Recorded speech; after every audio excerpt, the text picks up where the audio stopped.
आज जो कुछ हुआ उस पर भी स्पीकर की नाराजगी देखने को मिली। कल हमने मुख्यमंत्री के भी तल्ख तेवर देखे थे। आज किस तरह की तस्वीरें सामने आई है वो आपको दिखाते हैं। विधानसभा की कार्यवाही में विपक्षी खेमा सरकार पर तमाम तरह के आरोप मढ़ता रहा। बैनर पोस्टर लेकर वेल में हंगामा खड़ा किया गया, रिपोर्टर्स डेस्क उठाकर पटका गया और यह स्थिति बन गई कि विधानसभा अध्यक्ष को कहना पड़ा कि आप अपने आचरण प्रदर्शित कर रहे हैं, विधानसभा के कर्मचारियों को चोट पहुंचा रहे हैं, यह आपका आचरण है। अगर आप वेल में जाते हैं तो आपको समय दिया जाएगा, आपकी बात कहने को मौका दिया जाएगा। लेकिन विपक्षी सदस्य विधायक ये मानने को तैयार नहीं थे और हंगामा करते रहे, जिसके बाद विधानसभा की कार्यवाही को स्थगित कर दिया गया। किस तरह की टीका टिप्पणी हो रही थी और किस तरह की प्रतिक्रिया विधानसभा अध्यक्ष की आई, एक बार वो भी सुनिए। बेल में खड़ा रहेगा, नहीं बुलाएंगे आपको। श्री रामानुज प्रसाद बोलिए। नहीं, बिल्कुल नहीं। बेल में खड़ा होइएगा, नहीं बुलाएंगे। अपने सीट पर जाइए, पहले अपने सीट पर जाइए। कोई बात नहीं सुनी जाएगी आपकी, कोई बात नहीं सुनी जाएगी। रामानुज प्रसाद बोलेंगे कि नहीं बोलेंगे? बढ़े आगे श्री रामानुज प्रसाद, बढ़िया, चलिए। वाह वाह वाह, बहुत बढ़िया।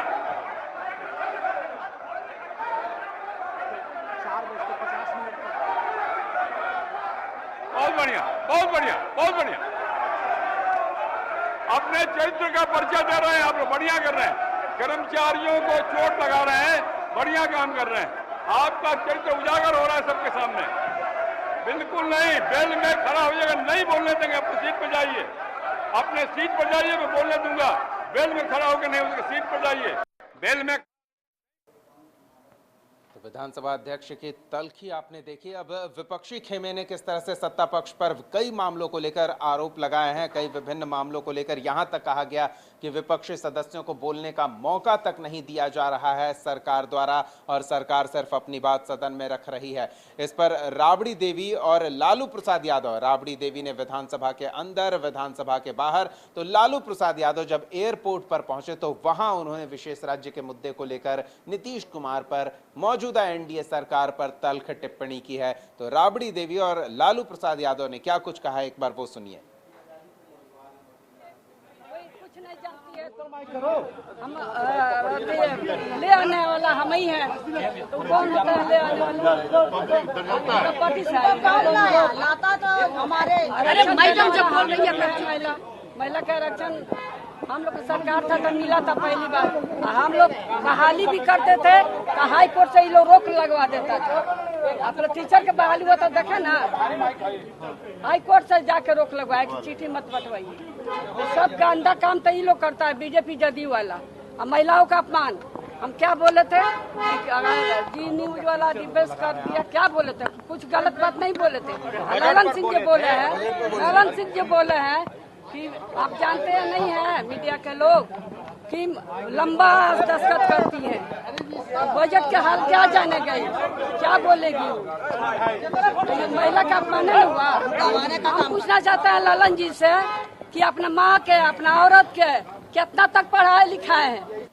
बिल्कुल निराशाजनक रहा और ये झुंझुना बजाने के लिए दे दिया। नीतीश कुमार फेल हो गए, सरेंडर कर गए बीजेपी के। चलिए, तो आपने विधानसभा अध्यक्ष के चेहरे की भावभंगिमा देखी, उनके शब्द सुने, लेकिन जब वो शब्द बोल रहे थे तो सामने क्या हो रहा था ये आप नहीं देख पाए।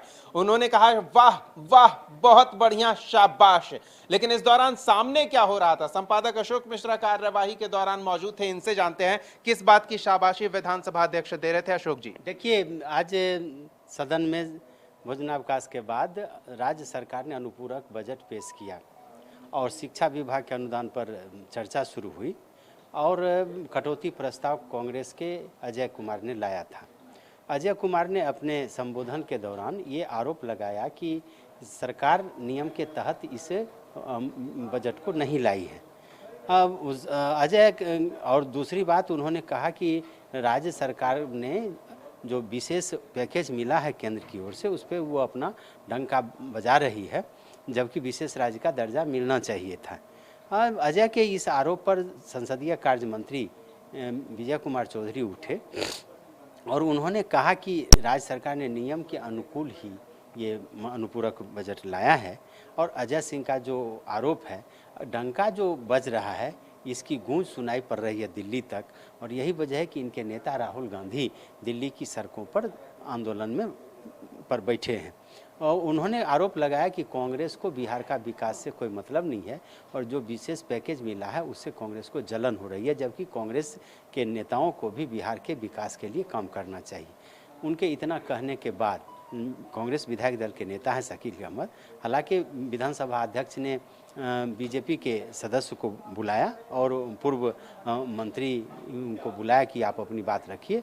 वो जब बोल रहे थे उसी समय कांग्रेस के विधायक दल के नेता शकील अहमद ने खड़े होकर के कहा कि विजय चौधरी ने जो आरोप लगाया है और उस आरोप के तहत हमको कुछ बोलना है, हमको 30 सेकंड का समय मिले। लेकिन वो जो बोल रहे थे, उन्होंने जो विधानसभा अध्यक्ष से आग्रह किया तो विधानसभा अध्यक्ष ने इस पर कोई ध्यान नहीं दिया और जीवीएस मिश्रा जो बोल रहे थे उनको अपनी बात जारी रखने की बात कही। इसके बाद विपक्षी सदस्य उग्र हुए, उन्होंने हंगामा मचाया, फिर बेल में आए। शकील अहमद खान समेत अनेक सदस्यों ने रिपोर्टर टेबल को उलट दिया और उसके बाद जोरदार हंगामा होने लगा। तो विधानसभा अध्यक्ष ने कहा कि जब तक आप लोग अपनी सीट पर नहीं जाएंगे तब तक हम आपको बोलने का अवसर नहीं देंगे। विधानसभा अध्यक्ष बार बार बोल रहे थे कि आपको जब बोलने का मौका मिलेगा तो आप जवाब दीजिएगा, लेकिन ये नहीं हुआ। तो उसी समय जो रिपोर्टर टेबल जिस समय उल्टा गया और जो जिस तरह का हंगामा था उसी पर विधानसभा अध्यक्ष की ये प्रतिक्रिया आई।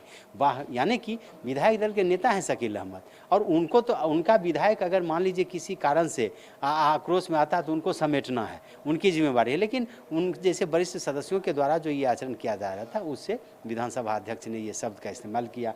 फिर विधानसभा की कार्यवाही 4:50 तक के लिए स्थगित कर दी गई। फिर सदस्यों का आक्रोश सदन के अंदर तो रहा ही, विधानसभा अध्यक्ष के बाहर भी उनके चैम्बर के बाहर उन लोगों ने नारेबाजी की, काफ़ी देर तक धरना पर बैठे। इन लोगों का आरोप है कि ये मानसून सत्र 5 दिनों का है, आज चौथा दिन है, लेकिन ऐसा रहा कि इस विधानसभा अध्यक्ष ने 2 मिनट के लिए भी किसी विपक्षी सदस्यों को बोलने का अवसर नहीं दिया। तो कहीं न कहीं ये तानाशाही चलाते हैं और इसीलिए ये हंगामा हुआ।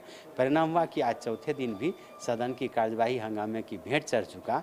और एक बड़ा मुद्दा था आज, अगर अनुपूरक बजट पर शिक्षा विभाग का बजट था तो इस पर चर्चा करते विपक्षी सदस्य तो राज्य में जो शिक्षा व्यवस्था की वस्तु स्थिति है उसकी वो पोल खोल के रखते, अपनी बात रखते कि इस तरह पेपर लीक होता है, किस तरह से बीपीएससी परीक्षा लेती है और वो उसे कैंसिल करती है, बहुत सारे तरह की बातें थी। लेकिन ये हंगामे की भेंट चढ़ चुका। परिणाम हुआ कि विपक्षी सदस्यों की गैर मौजूदगी में ही अब तो ये कह लीजिए कि अब तो बजट पास हो गया। विपक्षी सदस्य को मौका ही नहीं मिला, मात्र 10 मिनट के लिए सदन की कार्यवाही चली और फिर बजट पास हो गया और विपक्षी सदस्य हाथ मलते रह गए। तो विपक्ष और सत्ता पक्ष के बीच में टकराव है, वो टकराव चरम पर है।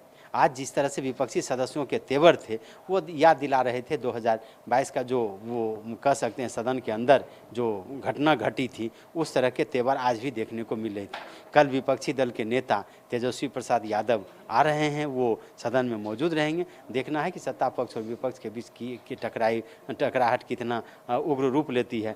फिलहाल कह सकते हैं कि विपक्षी सदस्यों ने हंगामा करके ही अपने कर्तव्य की इतिश्री कर ली और राज्य सरकार ने अपने बजट को पास करा करके ही अपनी पीठ थपथपाने में लगी है कि उसका कम हो गया। जनता जाए भान में, लेकिन नेताओं की जो स्थिति है उसमें यह कह सकते हैं कि दोनों पक्ष गंभीर नहीं है। अगर 30 सेकंड के लिए शकील अहमद मांग रहे थे तो हालांकि नियमन तो के अनुरूप ही विधानसभा अध्यक्ष ने किया, लेकिन अगर विपक्ष को भी अवसर मिल जाता तो ये अवसर को कह सकते हैं कि विपक्ष भी अपनी बात रखता। अगर विपक्ष को नहीं भी मिला तो विपक्ष को भी इतना उग्र नहीं होना चाहिए और सभी दलों को जब समय मिला था तो उसमें वो सरकार की बखिया उधेड़ते।